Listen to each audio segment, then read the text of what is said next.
My name is Genevieve Bell and I am the Director of Interaction and Experience Research at Intel Corporation.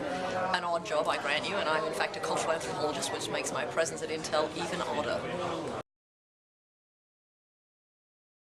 It's a question everyone always asks, how did an anthropologist end up in a tech company? And there's the kind of the flippant answer, which is that I met a man in a bar in Palo Alto in 1998 and he led me astray into industry and out of what had been an academic teaching job at Stanford at the time. And I think, in some ways it is a very Australian moment of just deciding to go do something completely different, arguably for which I was totally not skilled. The more serious answer is that I think it's increasingly the case that lots of technology companies have social scientists working for them because there's this increasing sense that, as technology scales globally, as we end up with more devices, more services, more experiences, all of this happening, it becomes much more important to have a sense of what people care about, what motivates them, what frustrates them.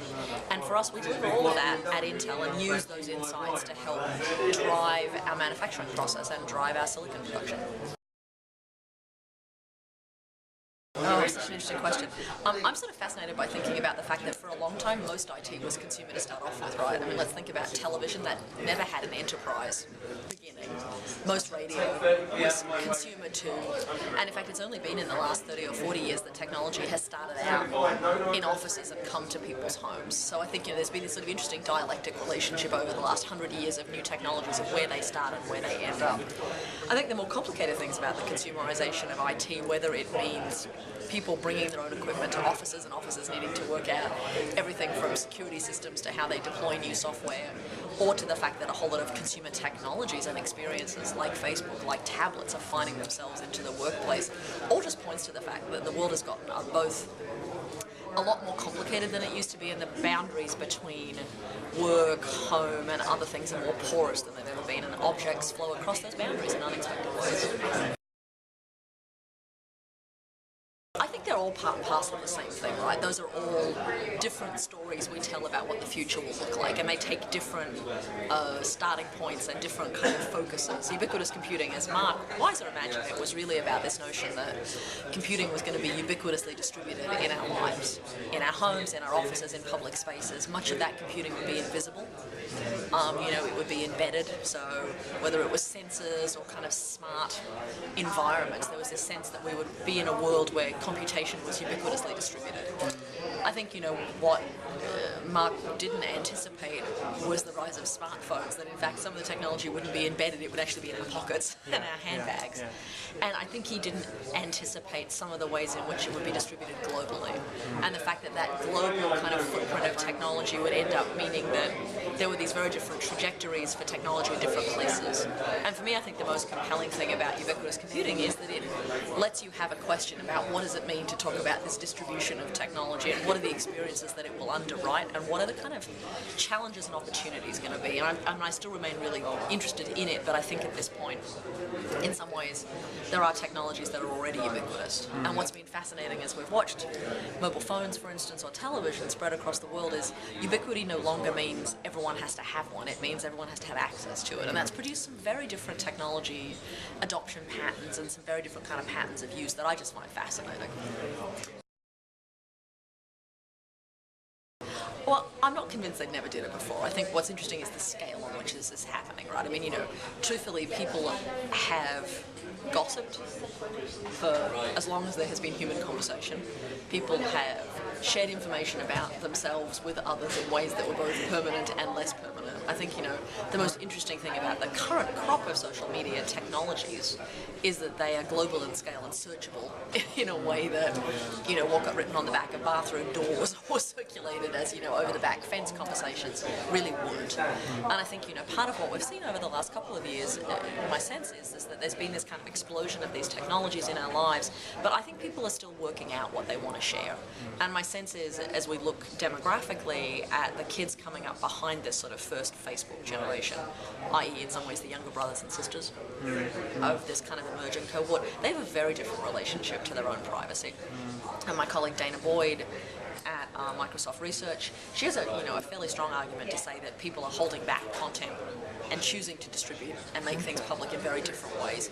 And we certainly see that some of the first early adopters of social networking sites are already moving off of those sites and doing other things that have either smaller social networks that are more targeted, that are about sharing of certain kinds of information and not others.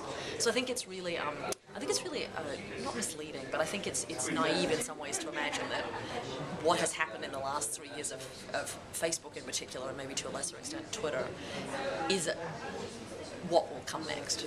My sense is this is a moment of this technology efflorescing and people working out where it will settle, and then it will settle. And 5 years from now we'll be having a very different conversation. All of that said, human beings are social animals. I mean, that's part of what cultures are about, right? They're regulating our socialness.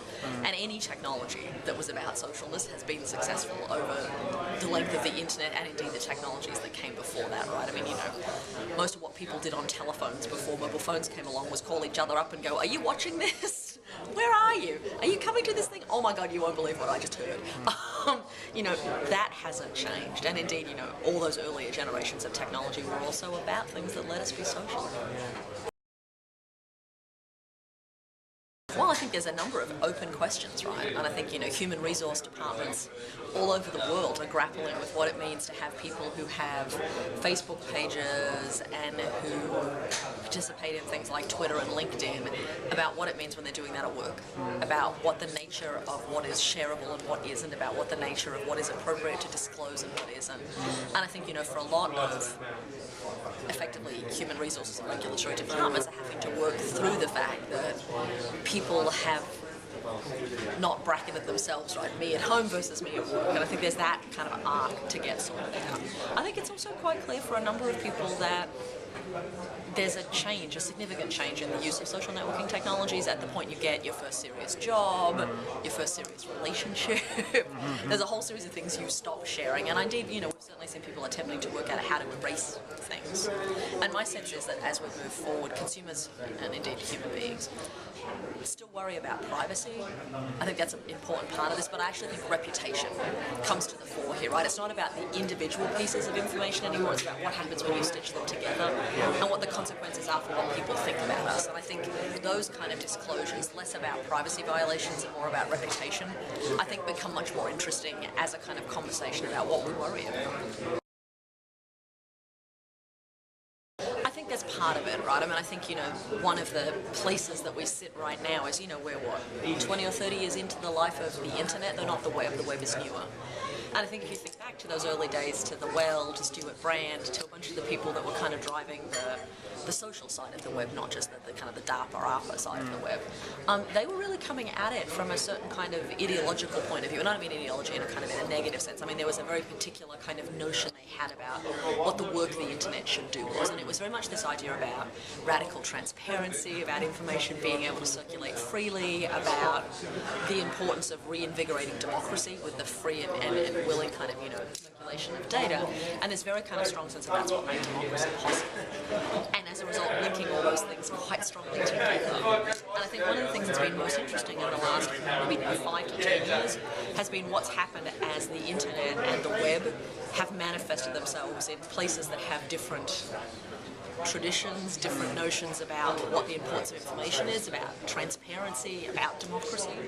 And I think what we're starting to see these kind of tension points when it becomes clear that the whole world doesn't embrace democracy in the way it's cast in America in the 1980s and 1990s. Indeed, many Americans don't. And what it means to kind of start uncoupling that technology from its, in some ways, founding narratives is this really interesting kind of point where I think we're working through the consequences of what that means, right? And what does it mean to talk about, does the internet necessitate transparency? Does it function best when it has it? What does it mean to imagine that information should circulate freely? And we know that that's never been the case. I mean, it's not the case at any point in human history. And there's always been information that was privileged and held back, not just by government agencies, but in the context of all sorts of other things. And there are certainly kind of, other cultures beyond the kind of post-Enlightenment Western tradition where, information isn't always accessible to everyone. And I grew up in a series of Aboriginal cultures in Central Australia, and not all information was available to everyone at any point in time. Some information was just available to men, some just to women, and there was a very strong sense that in order to gain more knowledge, have access to different kinds of knowledge, you had to prove you were an appropriate person, you had to go through rites of passage, you had to achieve adulthood, and even then you'd only ever see a piece of it. And I think this kind of notion that everything needs to be transparent all the time is just not the way most places have ever functioned. And so it doesn't surprise me that it's still a place we're kind of shaping and grappling with as it sorts itself out, right? Because I just don't think there are very few social systems that are set up for everything to be transparent. His enduring legacy? I think Turing actually has two. I think, there's the legacy of Bletchley Park and of determining that computation could be a way of making sense of data in a way that humans couldn't do by themselves. So I think of that kind of those early moments of cryptography and of cybernetics, right? I mean, he really kind of made possible a conversation about what we knew and what we didn't and how we knew it that was unprecedented. But I think actually his reach expands beyond that, and I sometimes think, it's the article he wrote in 1950, where he asked what becomes this incredibly important question about can machines think? And that's what he asks, can machines think? And of course he meant, think in a very kind of Socratic, Western, rational thought. And, the test for proving it is in and of itself a kind of a very particular historic moment. But I think in asking that question as someone who had such a strong reputation as a scientist and someone who was so intimately acquainted with what the technology could do, it's really provocative. And that piece is in some ways much more a philosophical tract than it is a computer science article. I mean, it's much more sort of starting to ponder what it means to think about technology and where it will sit in our lives in a way that I'm sure must have made some of his colleagues at the time very uncomfortable. I know that article continues to be a kind of a touchstone and also a kind of a point of dispute and debate in not only computer science but other places. And I think, simply asking that question made possible a whole series of conversations that hadn't existed before, and also, of course, in some ways birthed a whole lot of science fiction and a whole series of sort of fantasies and fears about what that would mean, right? I mean, in even formulating the question, he was in some ways already formulating the answer, because if you can ask the question, can machines think, you have allowed the possibility that the answer is yes. And in allowing that possibility, he opened up a conversation that I think hadn't existed before that, and a conversation about what computing would look like. Now, I think it's also in some ways created a box in which that conversation has happened, and for me, I'm interested in the other bits of the conversation that we sometimes don't get to, which is that we become so sort of driven by attempting to make a machine that will think that in some ways we've missed the fact that machines are already doing these other interesting things with human beings. I think this is a bit, in some ways, like Mark Weiser imagining all computing would be embedded meant that he missed mobile phones. Oddly, in some ways, I think Turing's obsession with the notion that a machine should think as its test of kind of usefulness, or is it this next test, also means that we've missed some of the most interesting things that have happened in the last 2 or 3 years of computing. And for me, that's signalled by things like Apple's Siri, which is an incomplete technology and clearly very buggy still. But the most interesting thing about it is not speech recognition. It's not that it talks. That the proposition is it listens. So not that it thinks like a human, but it listens like a human. And then if it can listen, that means that it will potentially act on that information and do something for you. So rather than suggesting a machine thinking, it suggests a machine that's embedded in a system of reciprocity and exchange. And those are very different trajectories, right, and very different narratives. And for me, I think one of the more interesting things about Turing is that he made that conversation possible, but in formulating the question about can a machine think, he also closed off a whole series of other possibilities about what it would mean to have a machine have an emotional relationship with us, which we know is not often about thinking, but about caring. Yeah, I think, when we get closer and closer, right, every time there's a new kind of experiment, I think it gets closer. And my sense is this is a year that we're more likely to get closer to it than we have historically. But I also think it's one of those tests that the passing of which will be a huge thing. I mean, it will be a big deal, don't get me wrong. Whoever manages to accomplish that, all fame and glory will adhere. But I think in some ways what's more interesting is the stuff that's already happening, is all these other sort of services and devices and applications that propose to care for us or nurture us or take care of us or have relationships with us beyond the simply thinking like us.